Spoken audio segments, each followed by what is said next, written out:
The origin of the Pharisees is not fixed by undisputed authority as to either time or circumstance, though it is probable that the sect or party had a beginning in connection with the return of the Jews from the Babylonian captivity.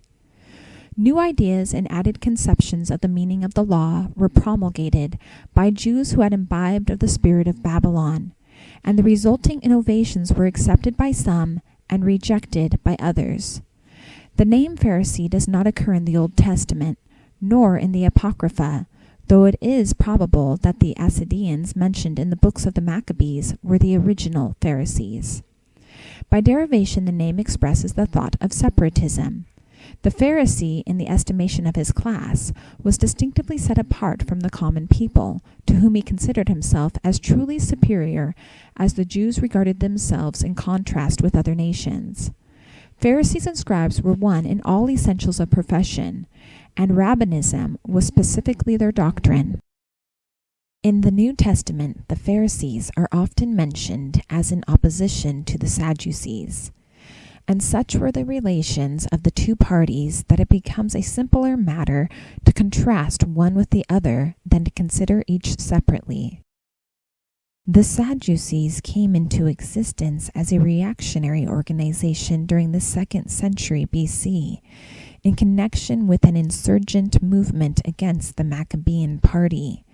Their platform was that of opposition to the ever-increasing mass of traditional lore, with which the law was not merely being fenced or hedged about for safety, but under which it was being buried. The Sadducees stood for the sanctity of the law as written and preserved, while they rejected the whole mass of rabbinical precept, both as orally transmitted and as collected and codified in the records of the scribes.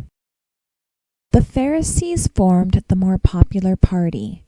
The Sadducees figured as the aristocratic minority. At the time of Christ's birth, the Pharisees existed as an organized body numbering over 6,000 men, with Jewish women very generally on their side in sympathy and effort, while the Sadducees were so small a faction and of such limited power that when they were placed in official positions, they generally followed the policy of the Pharisees as a matter of incumbent expediency. The Pharisees were the Puritans of the time, unflinching in their demand for compliance with the traditional rules as well as the original law of Moses. In this connection, note Paul's confession of faith and practice when arraigned before Agrippa, that after the most straightest sect of our religion I lived a Pharisee.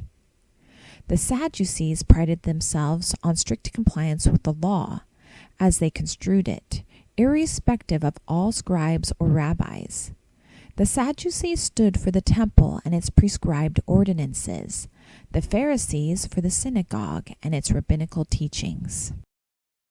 It is difficult to decide which were the more technical if we judge each party by the standard of its own profession. By way of illustration, the Sadducees held to the literal and full exaction of the Mosaic penalty, an eye for an eye and a tooth for a tooth, while the Pharisees contended on the authority of rabbinical dictum, that the wording was figurative, and that therefore the penalty could be met by a fine in money or goods.